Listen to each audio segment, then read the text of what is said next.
I couldn't let the week pass without talking to Ryan Mauro. He's a Capital Research Center investigative researcher, counterterrorism expert. He is the guy that really, the DOJ is preparing probes into Soros and the open society, everything else, because of what Ryan did and exposed on this program. What was it, last week, 2 weeks ago? When was that, Ryan? I think it was about a week ago. It's just a lot has happened. Yeah, I know. It has. And now, I mean, first of all, explain what you exposed and then what the DOJ is doing. Sure.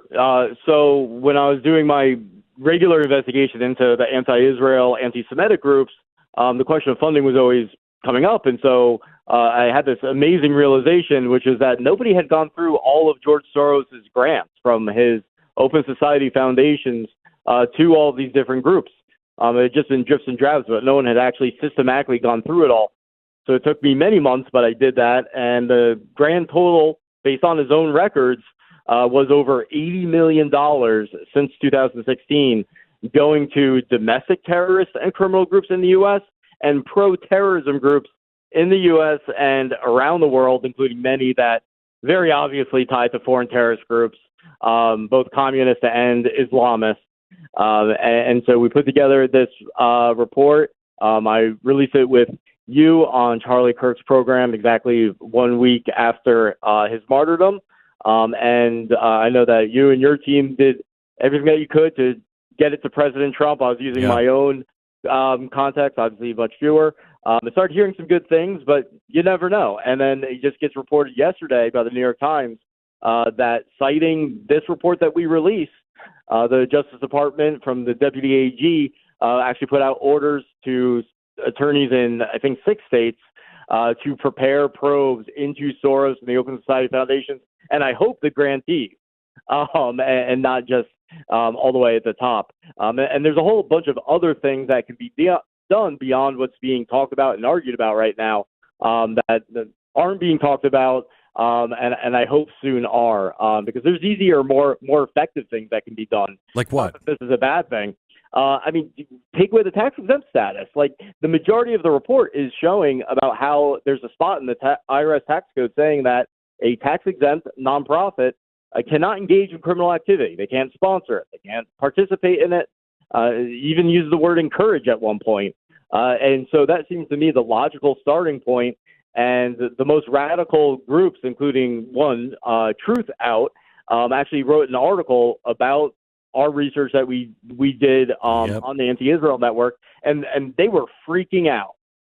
They said that this would be that doing this type of thing would result in, I believe they called it a quick death for most groups, and the ones that remain, they said, would suffer from mass chaos. So they said that's the option that's going to hurt them the most. And then there's a bunch of other things I could also propose. This is why when Trump and Elon Musk went after USAID, they freaked out, because that was a source of a lot of funding going to these NGOs, and they couldn't have those cut off. When you go after somebody like Soros and the Open Society, where his fingers are in almost every pie, it's right. It will cause chaos, but they're not going to go away quietly. They're not going to just take it. What do you think? What's the other side of this? I think they're going to, at the very least, try to turn it into a political victory and then get more aggressive as they start losing. But I think they still don't get it. I think that they're nervous, but they're not panicking like they should because they're so arrogant. Because when you go to their website, they say the grants that are on their website, which is the basis of this report, those are the ones they're comfortable sharing. They said if releasing this information could damage the operations of themselves or a grantee, they're not going to put it there. So this horrific stuff is what they're comfortable telling the world and then feeling like they can get away with. And their public statement that they put out was basically just no, we're not doing that. Didn't deal with a single fact, nothing. Just they're trying to take our free speech away. As if everyone is just guaranteed tax-exempt status no matter what you do. Right. No, that's a privilege. That's why it exists. But yeah, it's going to heat up. So the Open Society Foundation, let me take 3 organizations, and you tell me, how are they connected to terror? The Sunrise Movement. So they're supposedly just about climate change. Actually, they're very favorable towards the Chinese Communist Party, and they say they're nonviolent, but they don't condemn violence fully, and that's why they promote things like the Antifa anarchists in Stop Cop City and tell people to donate to them. The movement for Black Lives. This is not Black Lives Matter, Inc., is it? Or is it? It's not. They would say they're part of the movement, but then the movement has entities within it, and so this would be a powerhouse within them. They endorsed the October 7th attack, and then they and a bunch of other Soros-linked groups put together a protest guide that you think is just about how to talk to people and put something like that together. No, there's instructions and incitement for criminal activity and stuff that would qualify as domestic terrorism in it. How are you going to get, because George Soros has got to have some of the best attorneys in the world. How are you going to get it to him, or does it matter that it goes to him? This network is so big that you can do a lot of good without it getting to him, but I think you can get it to him. I mean, at the very least, ripping away the tax-exempt status would that would just cripple his network. He has so much money that he'd still be around. But that would be a very bad situation for him. There's other things you can do, like designating foreign entities and individuals as transnational criminal organizations or for involvement in terrorism and other things, and then kind of stitch it together, because that would sever the link between the U.S. and the international networks, and then that gives you the basis for launching investigations against those that are in the United States and have those ties, because that's evidence of criminal activity. So there's a whole range of things that could be done. Any idea how long you think this is going to take the Justice Department before they actually are ready to press charges or do whatever it is they're going to do?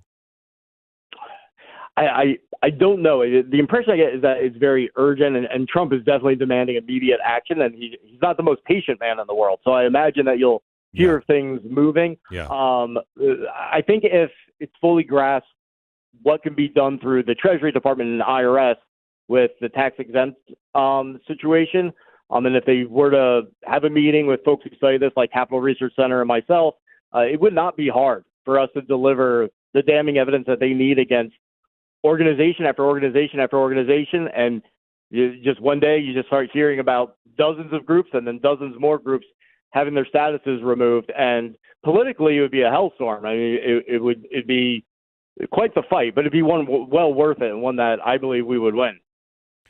Tell me what you know, if anything, about the John Brown Society. The John Brown Gun Club. Yeah. Yeah. So they are Antifa. They would call themselves anti-fascist, even though they don't put Antifa in their name. But they have material that is in favor of the Popular Front for the Liberation of Palestine on their website, and they're basically a militia, even though they deny it. And that's also where I try to stop saying far left and far right in regards to these organizations, because they're very pro-gun. Like there is some truth to like the idea that there's like a complete circle where you go really far to one side, you end up on the other side of the spectrum, right? Because they're very pro-gun, militia-like, and PFLP, the group that they are quite fond of, participated in the October 7th attack.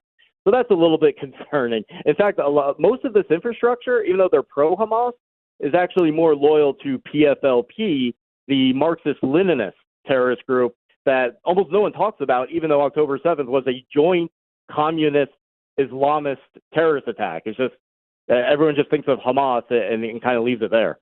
Gosh, you remember when I said that Islamists and communists would work together, and everybody said that was nuts, and I'm like, of course they would. They want to destroy us and the Western world first. They'll absolutely work together until they've accomplished that. Then it's going to get ugly. Then it'll get ugly. Yeah, they basically merged now. Like you were right about that then, and then it became increasingly true. And now it's like one machine where you hit a button and they all work together. And so you have the anarchists there. You have all sorts of extremists in there. And that's why I personally call it the seditionist movement, and sometimes the global seditionist movement, because there's foreign governments involved in this. Because even the white supremacists and people that would be called supposedly far right, when you tackle the problem like I do, and you're in that ecosystem 24/7, you see that it's almost like a single entity, and it's all of us who mean well and want civil society to function well, even if we disagree on everything. It's all of us on one side, and then it's all these other guys who want to basically burn everything down and spread poison everywhere. They're on the other side. Ryan, thank you so much for everything you do. I couldn't let the week go by without saying congratulations and thank you. Says somebody who's watched Thank you George. so much. You bet. As somebody who's watched George Soros forever and ever and ever and been saying, "Why aren't we looking into any of this?" Finally, you did, and now the government is taking heed, and maybe we'll see some justice here. So thank you.